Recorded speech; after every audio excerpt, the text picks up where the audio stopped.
Veja, Rafael, Camelot.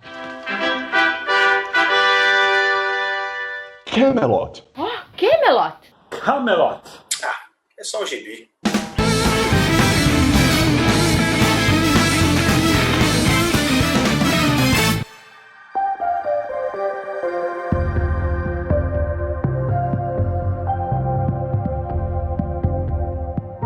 Bom, em 2018 falou-se muito, né, sobre Camelot 3000, né? Vários canais aí resolveram trazer de volta esse assunto, porque a Panini estava aí relançando o seu encadernado, né? E cá estamos nós aqui em 2021 falando dessa obra E por que, né, falar dela depois de tanto tempo? Porque, cara, bem ou mal, ela é um evento, né? É um grande evento dentro do sistema de produção de comics, de como os quadrinhos eram vistos ali pela maior parte do público. E, cara, e além de tudo, continua sendo uma grande história, né? Ele é um roteiro, assim, muito bacana, né?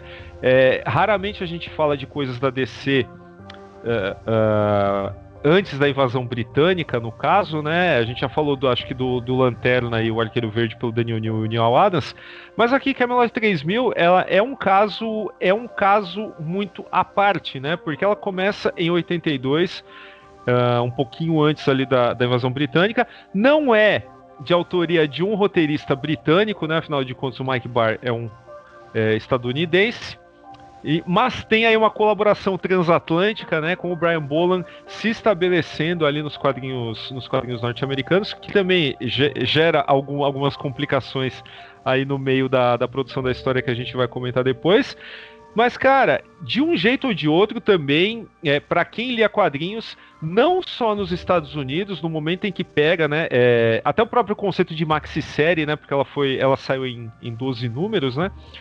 Quem pegou esses quadrinhos ali no frigir dos ovos do mercado norte-americano sofreu um baque, né? Porque vieram muitas coisas novas, né? Que os quadrinhos não costumavam abordar.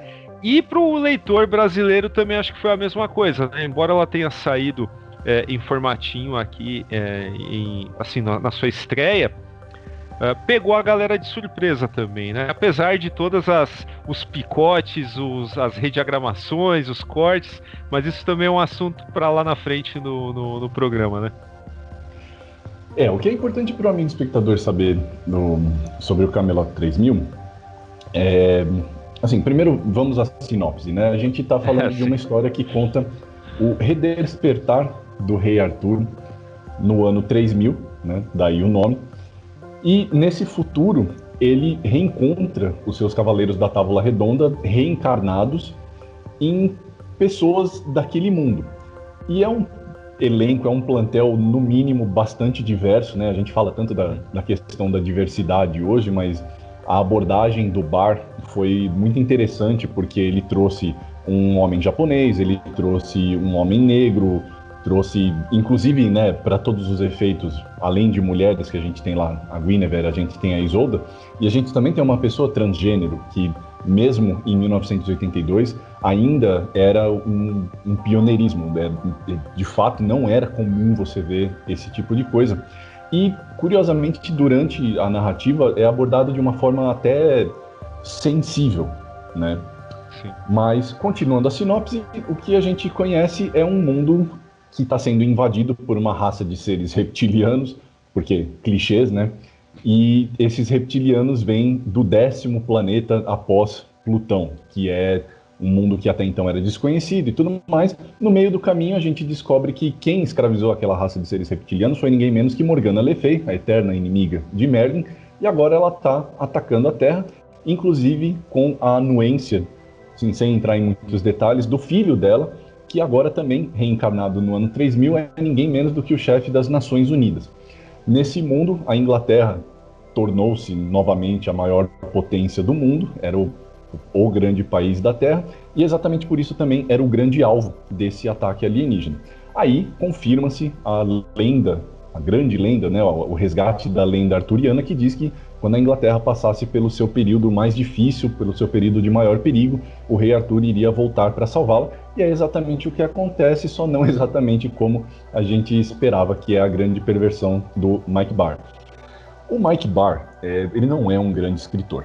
Assim, para quem nunca ouviu falar dele, não se sinta mal, porque realmente não tem muito o que ouvir falar dele. Tirando o Camelot 3000, não existem muitos outros trabalhos assim que você fala, nossa, que puta roteirista, principalmente quando a gente está falando, né, a gente acabou de dizer, o Camelot 3000 foi publicado entre 82 e 85, a gente está falando da primeira metade dos anos 80, desnecessário apontar nomes que estavam trabalhando nessa época, que assim, estão vastamente melhores do que o próprio Barr. Mas o que torna o Camelot 3000 tão interessante é justamente como o Daniel descreveu, é uma associação de fatores que tornam essa HQ muito pioneira em muitos sentidos. Porque não é que ela necessariamente tenha feito alguma coisa assim, completamente original. Porque temas adultos já haviam sido abordados em outros quadrinhos mainstream, e não precisamos nem entrar no mérito do quadrinho underground, que já fazia isso, né, desde o Crumb, e enfim. Esse conceito de maxi-série, a gente também pode discutir sobre a extensão de quadrinhos, sobre esse formato fechado e tudo mais, principalmente em uma HQ que a gente vai trazer logo pro amigo espectador, que é o Sabre, que a gente está para discutir, que também entra no mérito dessa discussão. Mas a questão é a seguinte, nunca antes a gente havia visto uma HQ que, ao mesmo tempo, tivesse esse formato de publicação fechado, um número de volumes pré-determinado já pela editora e pelo autor, seriam 12, pronto e acabou. A gente não tinha tido uma HQ que, assim, explicitamente desafiasse o Comics Code Authority, que ainda, apesar de muito capenga já no começo dos anos 80, ainda era vigente, regras ainda tinham que ser obedecidas. E, principalmente, a questão do mercado direto, que permitiu justamente que esse teor de história que envolvia principalmente a questão da controvérsia da sexualidade, né? Porque, assim, é a puta da moralidade conservadora, né? Violência, beleza, arranca a cabeça, dispara raio pelos olhos, queima todo mundo, mas, nossa, duas mulheres se pegando, meu Deus. Não havia isso. Como essa HQ foi publicada para esse modelo do mercado direto, que já era uma coisa que a Marvel já tinha feito com aquela HQ da Cristal, que também era uma bosta, mas foi um modelo de venda revolucionário, eles resolveram apostar nesse mercado direto. Aí é aquela história, né, cara? Se o mercado direto era uma coisa boa ou ruim, a gente pode debater, porque, enfim, não é como se o modelo de venda naquele momento também fosse o ideal. Hoje a gente bate no mercado direto porque ele está nas últimas, né? Virou um problema para si mesmo. Mas o que a gente não pode negar é que Camelot 3000 é um marco na história das HQs, principalmente, né, por a gente estar falando de um produto que vinha com o selo DC, cara. Eu acho que essa é a parte mais importante, né? Por isso que a gente está falando do Camelot 3000 aqui.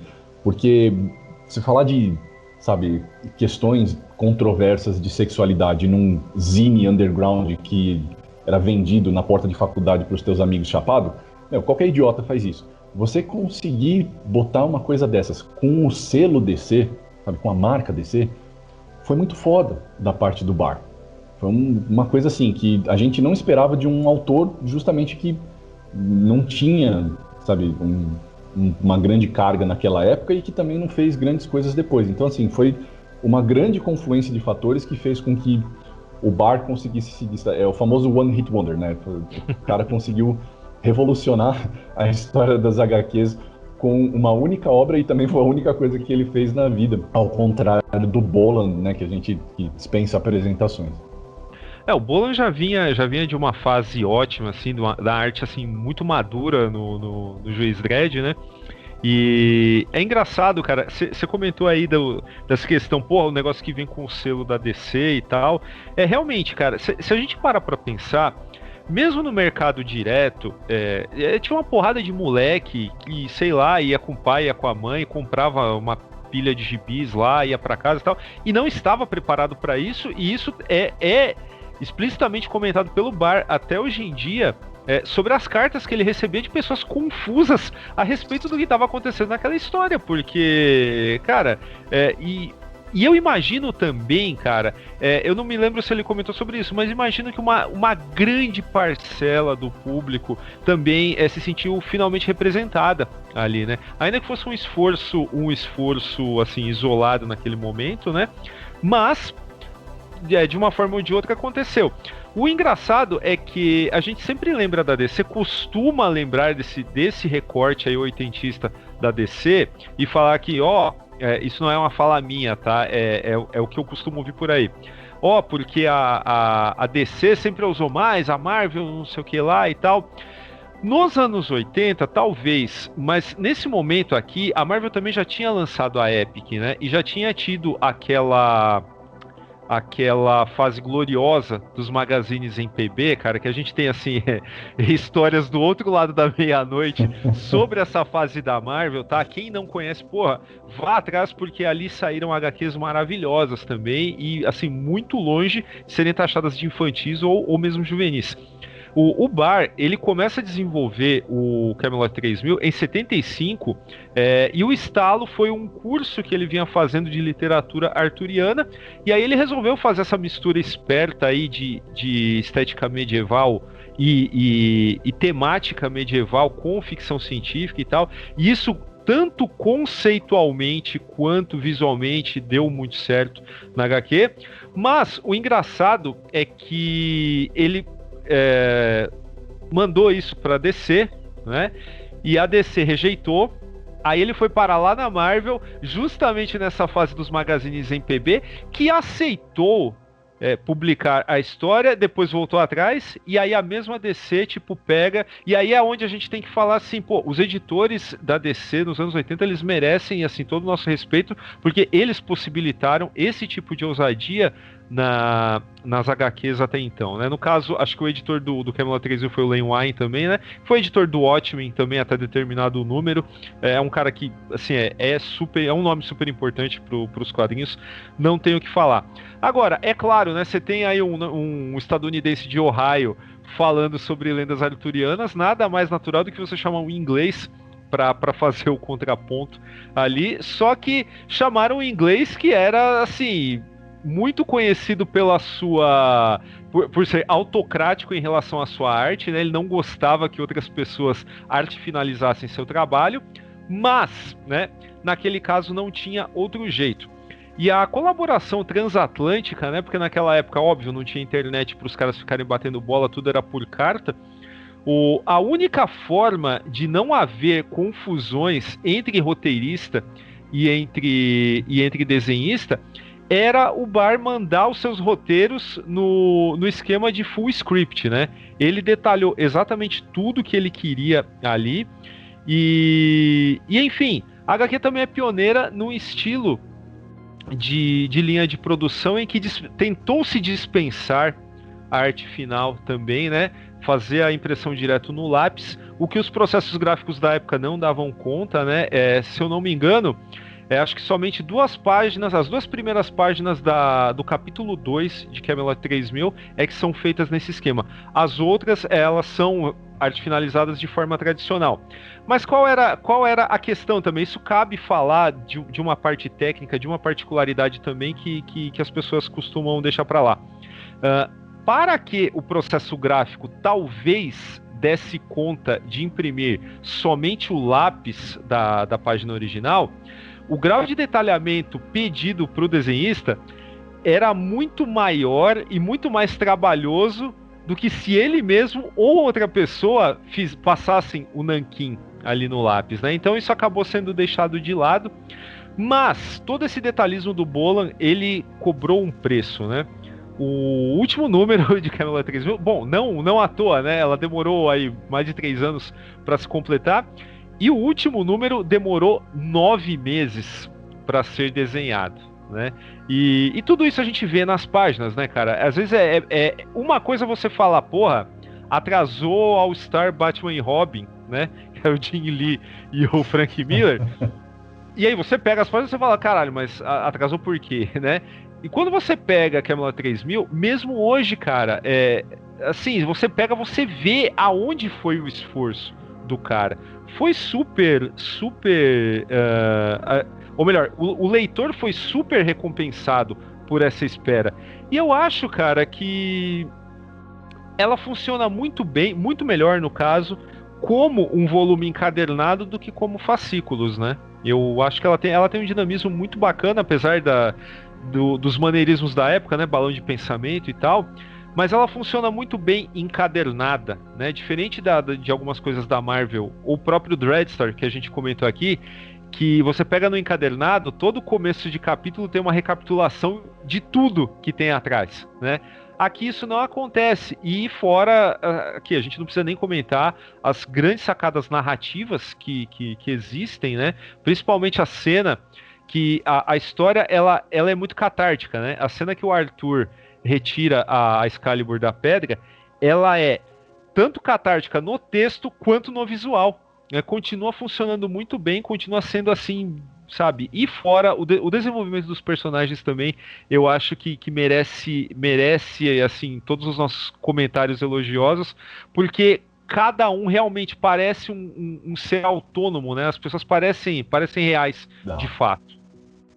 Sim, ok. Não, então nesse sentido, é engraçado, essa última parte que você falou, eu achei que ia ser um daqueles raros momentos que a gente ia discordar um pouco, mas é porque assim, cara, sobre a arte do Boland, nenhuma vírgula, cara. É um desbunde mesmo. Sim, e corre sério risco de ser talvez uma das minhas artes favoritas entre todos os trampos dele, cara. O pessoal fala tanto, sabe, da piada mortal, fala tanto do próprio Juiz Dredd e tudo mais, mas eu acho que é em Camelot 3000 que...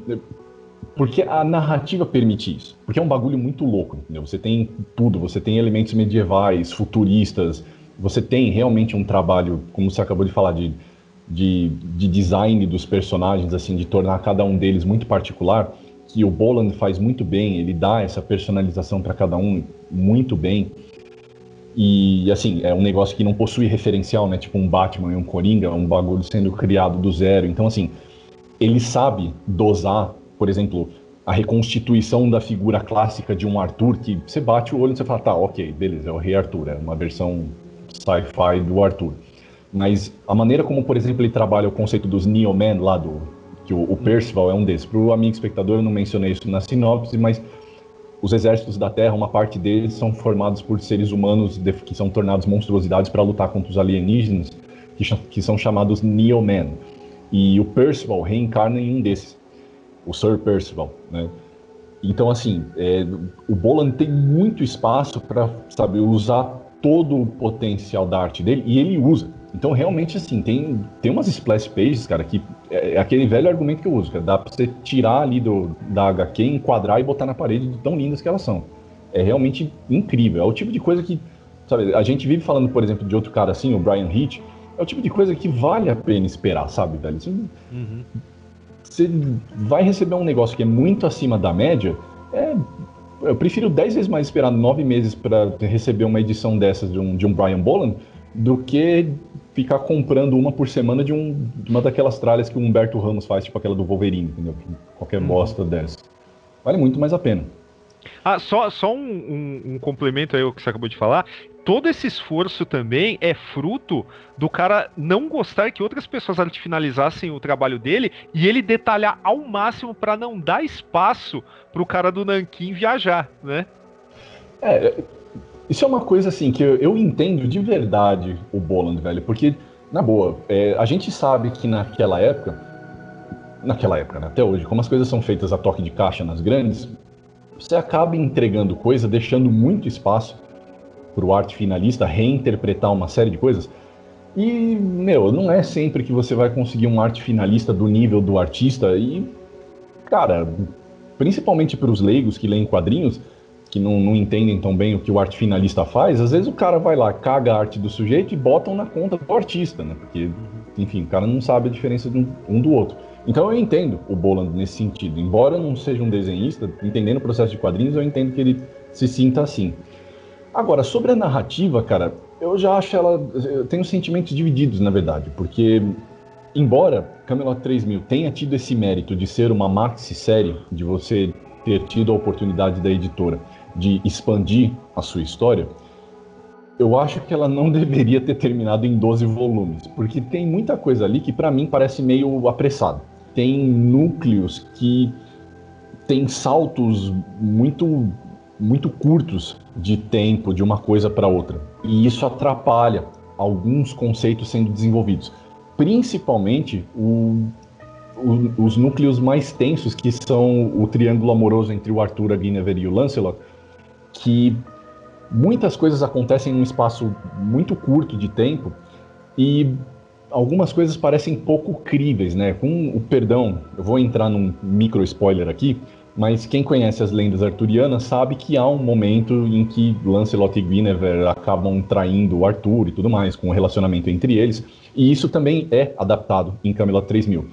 Só que parece pouco consequencial, porque há o momento da traição, é um momento de tensão, mas ele é inconsequente, do tipo, não há consequências mais graves, porque tudo é perdoado muito rápido, e o ponto maior da trama, que é lutar contra a Morgana Le Fay e os alienígenas, sempre draga esses personagens de volta para a narrativa. Então, assim, tudo que acontece com eles parece não ter muito peso. E mesmo, por exemplo, a relação entre o Tristão e a Isolda, de fato, o Tristão ele se debate bastante por ser a alma de um homem no corpo de uma mulher e tudo mais. Ah, você falou dos balões de pensamento, né? É um dos personagens que mais tem disso e são os mais dramáticos, porque ele tem essa relação, sabe, de distinção dentro de si mesmo, só que não tem tanto peso quanto poderia ser, porque no fim do dia é uma HQ de sci-fi do Rei Arthur lutando contra alienígenas. Então, assim, a narrativa, não vou dizer que ela é datada, ela permanece muito divertida, mas ela não vai a pontos tão profundos quanto poderia ir. O que eu acho que não prejudica, sim, em nada, tá? Se a gente está fazendo um na tela sobre isso, é porque vale a pena vocês lerem o negócio. É só que contextualizem, tá? Percebam o valor da HQ pelo que ela é. Não vão esperando, tipo, uma reconstituição da versão do Arthur do Sir Thomas Malory. Não, é uma HQ de ficção científica.